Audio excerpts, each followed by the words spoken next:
Durante conferência em Brasília, Lula disse que Bolsonaro fez burrice e que pode ser preso. Esse aí tem subpauta ou é só essa? Acho que é só essa, né? Isso. Temos aí o Lula. É engraçado, eu vi esse vídeo. É muito engraçado, cara, ver o Lula falando do Bolsonaro. Tipo, o Bolsonaro falando do Lula é corrupto, foi preso condenado em 3 instâncias, não sei o que, vagabundo, formação de quadrilha. Aí do outro lado, assim, o Lula fez burrice, o Bolsonaro fez burrice, acho que ele tá com medinho. Tipo, é a balança aí, né? Passar o primeiro comentário para... mudou de posição para o Cláudio Caivan. Olha, ter que comentar uma fala de Dilma o elegido é realmente constrangedor, mas eu vou tentar manter a seriedade. Bom, ele está se referindo à possibilidade de existir aquela criação narrativa, né, que mais parece uma história da carochinha, da questão da minuta de golpe. E aí ele alega, então, que Bolsonaro teria feito uma lulice, não, quer dizer, uma burrice, e aí arregou e fugiu para os Estados Unidos. Há muito mais coisa por trás disso, né? Inclusive algumas teorias, mas eu não vou falar aqui agora, deixa para um outro programa.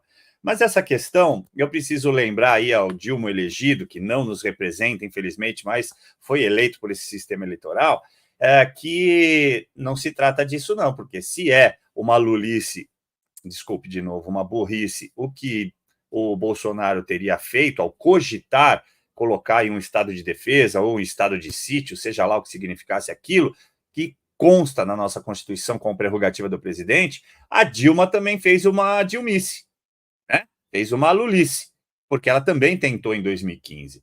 E não pode ser dito nem chamado de golpe da Dilma, porque, repito, é uma prerrogativa do presidente em exercício. Enquanto estiver em exercício, ele pode cogitar, pode se achar ameaçado, pode se achar injustiçado e pode cogitar uma GLO, ou um estado de defesa, ou um estado de sítio. Basta conferir. É que dificilmente, né, um esquerdista vai querer consultar um artigo da Constituição, não é mesmo? Mas está lá, ó, todos os incisos no artigo 84 da Constituição. Fica a dica aí para vocês. Para você também, Dilma, vai lá, dá uma lidinha, mas não deixa de cabeça para baixo, que é mais difícil.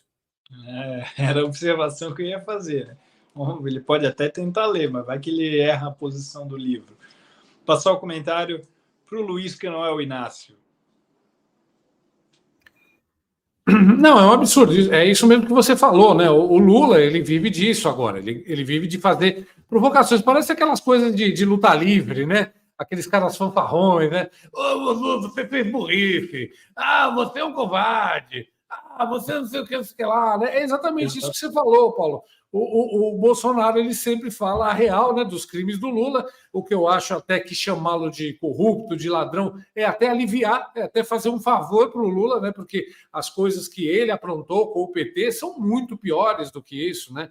Só se a gente parar para falar das alianças com ditadores e ditaduras, e aliança com alguns desses ditadores que mandaram dinheiro para o PT, o que é proibido, né? Partidos brasileiros receberem dinheiro estrangeiro. O próprio Palocci já tinha falado que recebeu dinheiro, sim, de lá de fora, etc., de ditadores, né, de lá do Oriente Médio.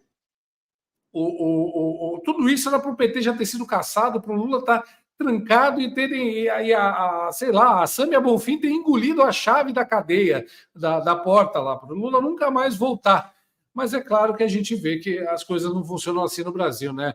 Não foi à toa que o PT passou 40 anos, né, se infiltrando em todas as instituições do Brasil, em todas as estruturas, exatamente para isso, para um dia, quando o Lula realmente fosse descoberto, né, descobrisse todos os crimes que ele cometeu, todos esses crimes fossem perdoados e ele fosse solto de novo. E agora ele pode voltar a cometer esses crimes na cara dura, que ninguém mais faz nada, né? Porque está tudo dominado. Essa é a verdade. As estruturas das instituições estão totalmente dominadas. E é assim que acontece, né? O Lula ele acaba aproveitando desse palanque dele para, no final, cuidar da única obsessão dele, que é o Bolsonaro. né? A gente sabe que o Lula ele não tem, a gente já está há 1 ano e meio aí quase de governo, o Lula não fez nada, ele não tem um projeto de governo. Você pergunta o que ele fez, né? O que ele está fazendo na economia, ninguém sabe dizer, além de taxar as coisas, né? Então, assim, basicamente o Lula ele veio para se vingar, para tirar mais dinheiro do Brasil, aumentando as taxas, etc, etc, e para viajar. Ele quer, na verdade, ele não está a fim de governar, ele está interessado em viajar com a Janja, passear para todos os lados, etc., aproveitar a vida boa e tentar limpar a imagem dele. É isso que o Lula quer. Ao mesmo tempo, ele bota os cupinchas da quadrilha dele para saquearem o Brasil, tirarem todo o dinheiro possível do Brasil, vender, né, a Amazônia, vender várias partes do Brasil para a China, etc., etc., e se vingar, né, do Bolsonaro, se vingar do povo, tentar aniquilar a direita, criminalizar, prender todo mundo que ele veja como adversário político ou como oponente político.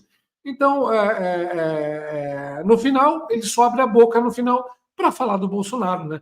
Quando ele não fica falando do pobre versus do rico, da mulher versus do não sei o quê, do patrão versus do empregado, explorando, que é aquela ladainha velha dos anos 80 dele já, aí ele pega e fala do Bolsonaro. Por quê? Porque ele não tem mais o que falar. Ele não tem o que falar do governo dele, do que o governo dele está fazendo.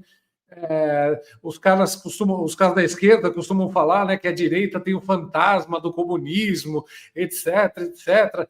Mas, na verdade, quem cria um fantasma é o Lula, né? Ele cria o fantasma do Bolsonaro. É o cara com quem o Lula não para de pensar, né?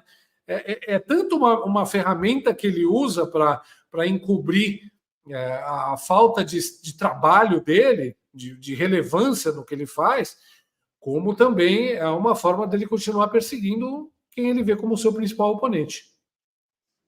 Vou passar o último comentário dessa pauta para o Rafael Sanzio. Vou comentar rápido, eu até discordo do Luiz, porque ele tem sim um plano de poder. O plano de poder é roubar dinheiro para o PT em prol do projeto deles aí. Então, pois bem, a gente sabe que tudo que o PT fez até hoje, especialmente o Lula só é uma engrenagenzinha de tudo isso, né? Ele tem poder de decisão, ele é quem ele é, mas hoje tem muito mais coisas envolvidas aí. Tanto, o PT era envolvido com o tráfico de armas lá do Oriente Médio, o PT é envolvido com narcotráfico, o PT é envolvido com tanta coisa, com a morte dos seus próprios correligionários, Celso Daniel e tantas outras coisas, eles são envolvidos.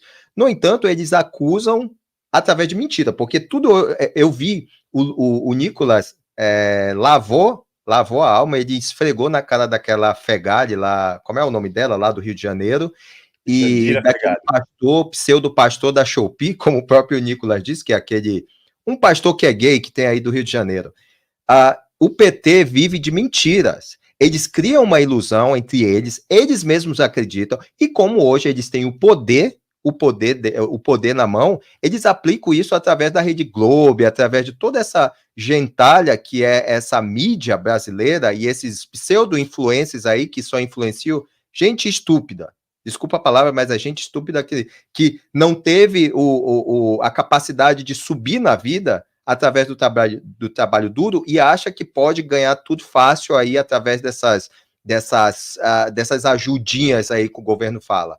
Então, se não tivesse surtido efeito o que aconteceu no dia 25, o Paulo Figueiredo e o Eduardo Bolsonaro, mas através do Paulo Figueiredo, eles vão lá, eles foram chamados para falar tudo que está acontecendo isso lá no Congresso americano. O Tucker Carlson, através do Tucker Carlson, obviamente, o Paulo Figueiredo foi lá e expôs tudo que está acontecendo. Quer dizer que o mundo está de olho. Quer queira ou quer não, o Brasil é muito importante para o mundo, porque aqui tem um monte de coisa. O Brasil só não é rico simplesmente por toda o que a República trouxe para o Brasil. É justamente isso, a razão do que o Brasil não é uma potência mundial e não é um plano das elites. Isso a gente estava falando isso num congresso em Harvard. Isso não é teoria da conspiração. A gente estava falando tudo isso no Congresso de Harvard. O Brasil é uma colônia de exploração pelas elites. No entanto, só não é perfeita porque ainda existe pessoas, ainda existe políticos, ainda existe pessoas realmente que têm o compromisso com o povo. Pode colocar a gente aí nesse bolo aí, porque a gente não aceita essas coisas e por isso a gente tem lutado. enquanto eu tive semana retrasada lá no CIPAC, o que mais se falou foi sobre o Brasil e sobre China. O que mais se falou? Teve o Milei, teve o Bukele, teve o Eduardo Bolsonaro falando lá, teve várias personalidades, inclusive as personalidades americanas. O Trump também deixou claro o propósito dele para o Brasil. Então, o Lula está falando isso porque ele está com medo. Porque ele sabe que uma hora ou outra a casa vai cair para ele, como eu creio que já teve pior. Já teve pior. Inclusive, quando eu estava voltando para casa, eu estava no aeroporto de Nova York e eu vi o Barroso passando, cara. Eu só não tive tempo de abordar ele porque eu fiquei preso lá quando estava checando lá minha bagagem, essas coisas. Senão eu tinha abordado ele. Então, tudo isso que a gente está vendo é simplesmente uma ilusão. Isso aí que o Lula fala aí, o Lula não lê. Talvez o Lula nem sabe ler, provavelmente. Então, tudo isso que ele fala aí, da boca para fora, sempre tem algo relacionado, nada é por acaso, mas não tenha dúvida. Ele também tem medo. Ele sabe que uma hora a casa vai cair e o dia 25 surtiu efeito, sim. O 25 passado surtiu efeito e eles sabem disso, tanto que eles estão aí mostrando desespero, né? Eu espero que piore mesmo e até o ditadorzinho, o advogadozinho de porta de cadeia do PCC caia nesse bolo também logo, logo. Eu espero isso.